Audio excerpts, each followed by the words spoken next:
Quand je vois les sangs, je passerai par-dessus vous. Et ici, Dieu nous a fait grâce d'avoir la révélation sur cette pensée, sur cette parole. Lorsque je vois les sangs, il ne s'agit pas du sang chimique, mais il s'agit de la vie qui était dans le sang. Le frère Branham dit la vie qui était dans le sang, c'est le Saint-Esprit. Et le Saint-Esprit, nous l'avons lors de la nouvelle naissance. Alors, frère Franck a expliqué dans sa prédication d'hier, il dit la révélation ne s'enseigne pas. On ne peut pas vous enseigner la révélation. Il dit mais la révélation se donne. Et c'est Dieu lui-même qui doit vous la donner. Autrement, vous ne pourrez pas la voir. On peut utiliser toutes les procédures philosophiques, méthospé et tout ça, pour vous enseigner la révélation. Mais si Dieu ne vous la donne pas, vous ne pourrez pas la voir. Et pour que Dieu puisse vous donner sa révélation, il faut que vous soyez dans son économie. Il faut que vous ayez été dans ses pensées avant même la création du monde. Dans ce tableau-là, on a vu qu'il y a l'éternité ici. Nous tendons aussi vers l'éternité. Mais uniquement ceux qui étaient dans l'éternité du début, c'est eux aussi qui vont se retrouver dans l'éternité de la fin. Vous ne pouvez pas apparaître là-bas au milieu des autres. Que le Seigneur vous bénisse encore. Vous qui avez la grâce de faire part à cette révélation. Nous sommes en train de voir les enseignements importants. Le grand enseignement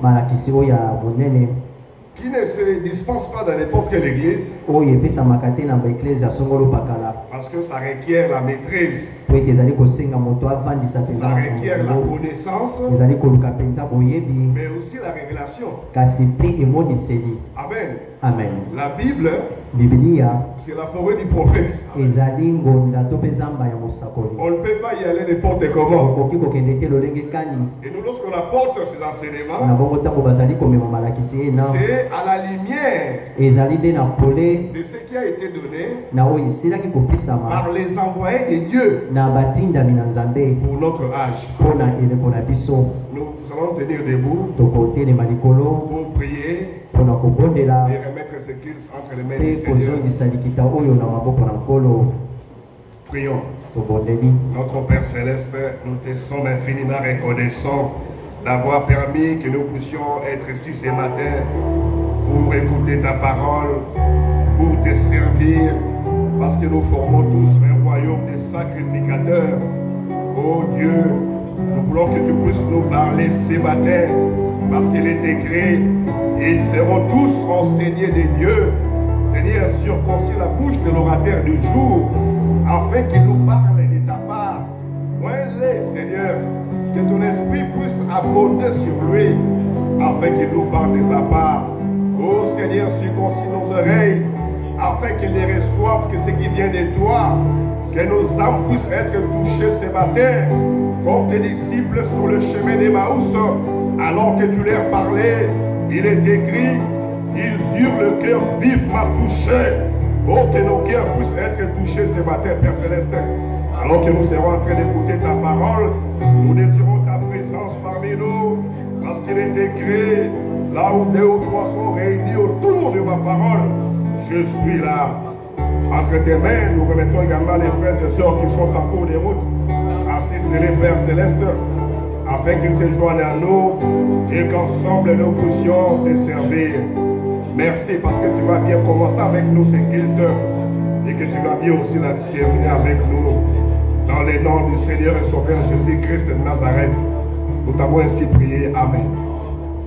Comme nous sommes encore debout, nous allons considérer l'Écriture. Nous sommes toujours dans le livre d'Apocalypse, chapitre 1er. Nous allons commencer à partir du verset 9.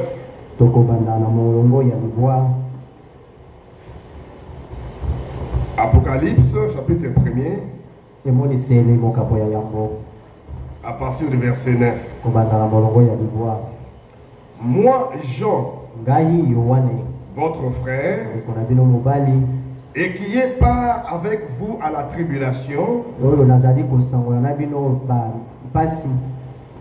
et au royaume et à la persévérance en Jésus. J'étais dans l'île de Patmos à cause de la parole de Dieu et du témoignage de Jésus. Je fus ravi en esprit au jour du Seigneur. Et j'entendis derrière moi une voix forte, comme le son d'une trompette, qui disait: ce que tu vois, écris-les dans un livre et envoie-les aux 7 églises, à Éphèse, à Smyrne, à Pergame, à Thyatire, à Sardes, à Philadelphie et à Laodicée. Que Dieu bénisse la lecture de sa parole. Nous pouvons nous asseoir.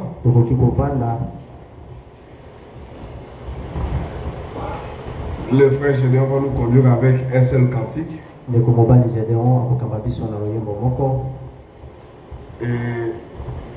nous allons ensuite écouter la parole. Nous avons dit que nous avons commencé des enseignements très importants. Il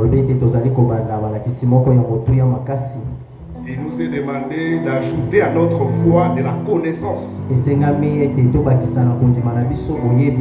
Lorsqu'on a déjà connu la promesse de notre jour, maintenant on demande d'ajouter la connaissance. C'est pourquoi il faut venir au culte même la semaine. On ne saura pas répéter ce qu'on a vu la semaine. Tous ceux qui n'étaient pas là vont rater. Donc venez aussi la semaine. Dieu ne parle pas seulement le dimanche. Il nous parle tous les jours.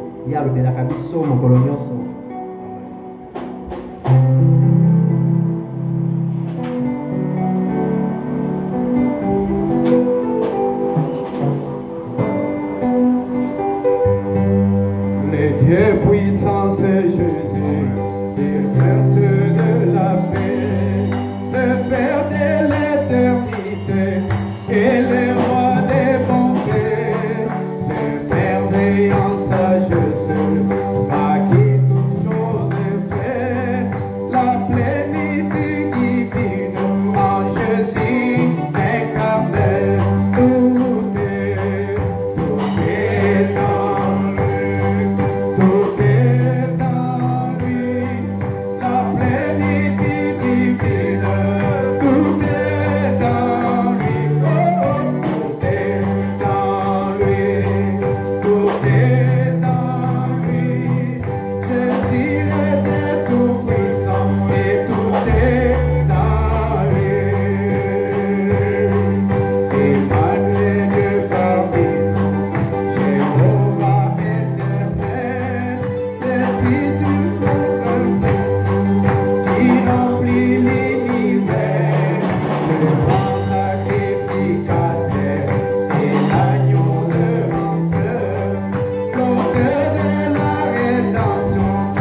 Tout est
Amen. Amen. C'est comme ça qu'il faut les louer. Notre Dieu aime les louanges. Et c'est comme ça aussi qu'il faut écouter la parole. Lorsqu'on écoute la parole, on ponctue la parole par des amens. On a appris la fois passée la signification d'amen. Aleph, Maïn, Nam. Les poissons qui nagent dans les grands eaux. Et nous sommes des poissons qui nageons dans les grandes eaux. Les enseignements que nous sommes en train d'écouter ces jours, ce sont des grandes eaux. Ce n'est pas réservé à n'importe qui. Mais Dieu vous a fait grâce à vous la compréhension exacte. Alors il faut écouter la parole avec des ponctuations, des amens. Amen. Amen.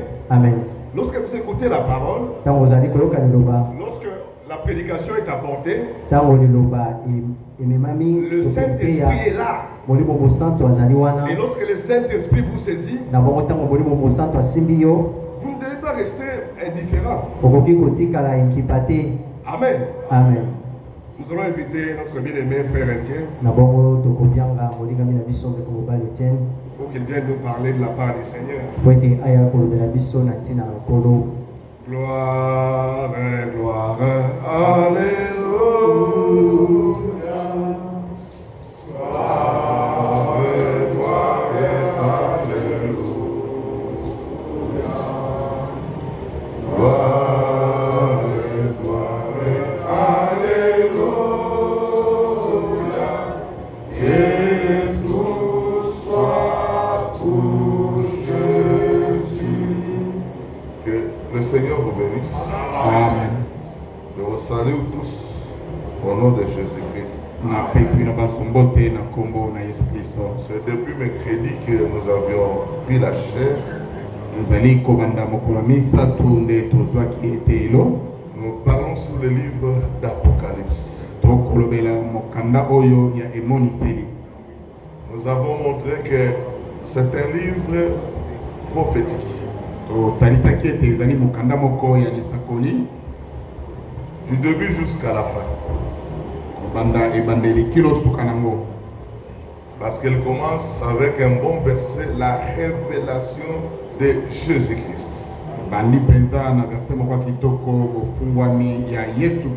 Que Dieu lui a donné pour montrer à ses serviteurs les choses qui doivent arriver bientôt.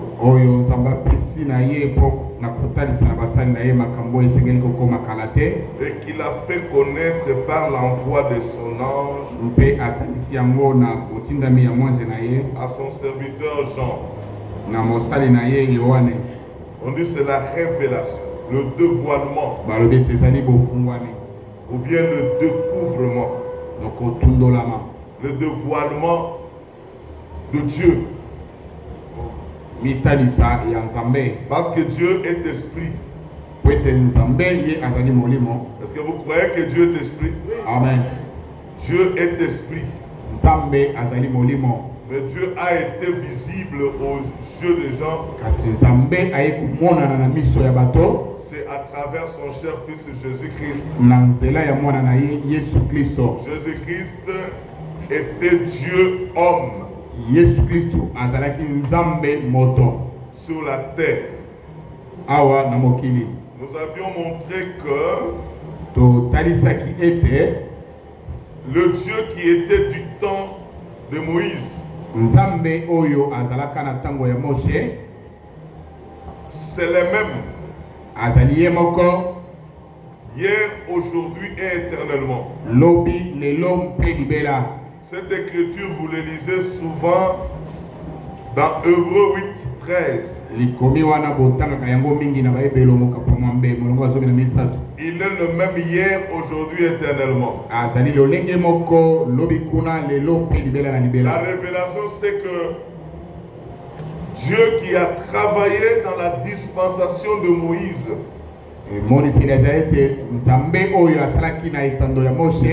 on appelait la dispensation de la paternité. C'est le même qui a travaillé dans la dispensation de Jésus. La dispensation du Fils. C'est le même dans notre temps. Parce que nous sommes déjà dans une dispensation éternelle qui a commencé par le fusion du baptême du Saint-Esprit le jour de la Pentecôte. Et nous allons comme ça jusqu'à déboucher dans l'éternité. Mais le Dieu d'hier, du temps de Moïse, il s'est montré sous la forme de la colonne de feu. Si vous voulez voir dans Exode 4, Exode 5, Exode 6, Moïse a vu un buisson qui avait pris du feu. Mais il regarde, le feu ne consumait pas le feuille, ne consumait pas même le tige des arbres. C'est la même colonne là dont la voix s'est laissée entendre que Moïse a écouté.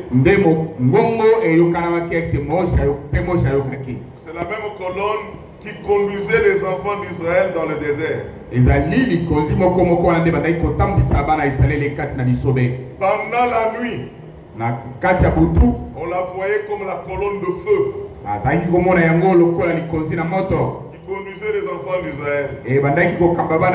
Pendant la journée, cette colonne se montrait la colonne de nuée. C'était au-dessus de Moïse et au-dessus des enfants d'Israël. C'est ce qu'on appelle la dispensation de Moïse, la dispensation de la paternité. Dieu était au-dessus d'eux. Maintenant, dans la dispensation de la filiation, la dispensation du Fils,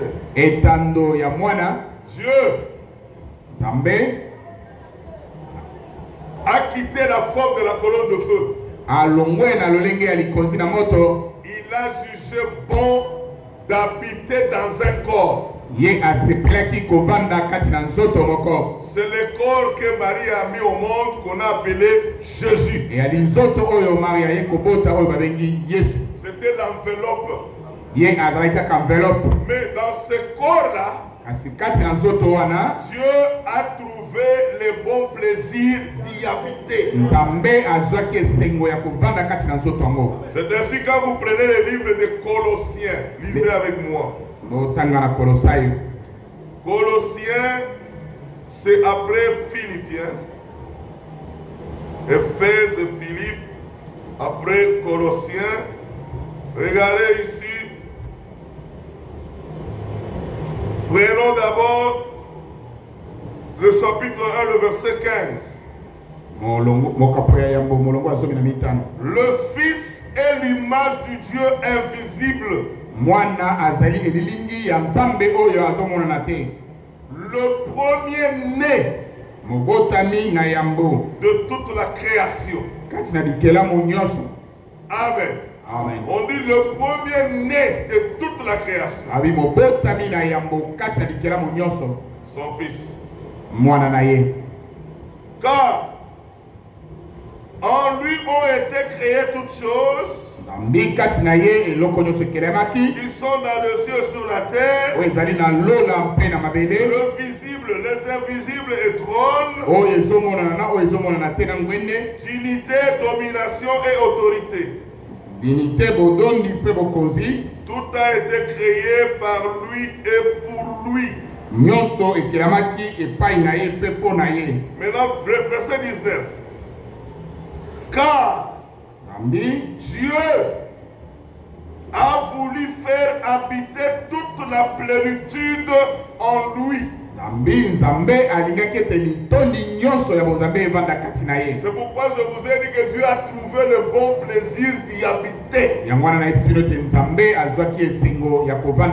Toute la plénitude, la grandeur de Dieu, il a habité dans un homme. C'est ce que beaucoup de gens ne croient pas. Même les témoins de Jéhovah, ils ne croient pas ça. C'est ainsi ils disent il y a Dieu puissant et Dieu tout puissant. C'est une fausseté. Il n'y a jamais eu un Dieu tout puissant. La Bible parle toujours de Dieu puissant. Alléluia. Il est puissant. Parce que c'est lui qui était sous la forme du grand esprit dans l'éternité. Il était dans l'éternité, suivez bien. L'éternité n'a ni commencement, n'a ni fin. Mais dans l'éternité, il était sous la forme de l'esprit. Maintenant, il a quitté l'éternité. Il est entré dans le temps. Le fait de quitter l'éternité et entrer dans le temps, on appelle ça les hybrides. C'est ainsi qu'il a appelé les enfants d'Israël les Hébreux. Abraham le Breu. Parce qu'Abraham a quitté de l'autre côté pour entrer aussi de l'autre côté. C'est les habitudes de Dieu. C'est pourquoi nous sommes aussi les Hébreux spirituels. Parce que nous avions quitté le monde. Nous avions quitté le christianisme pour entrer dans la dispensation de l'épouse. Nous sommes aussi des Hébreux spirituels. C'est là que vous allez comprendre d'où est venu le mot hébreu. Ce sont les peuples qui ont quitté de l'autre côté. Et le message de l'air nous demande de quitter aussi de l'autre côté. C'est une révélation. Parce que nous sommes des peuples de révélation. Je disais le grand Elohim. L'esprit qui vit par lui-même. C'est ce qu'on appelle Elohim. Il est venu habiter dans un corps d'un homme appelé Jésus.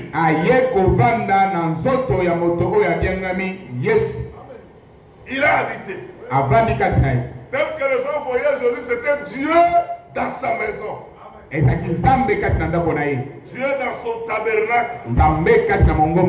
Chapitre 2 de Colossiens. Colossiens chapitre 2, 9. Car en lui habitait corporellement toute la plénitude de la divinité.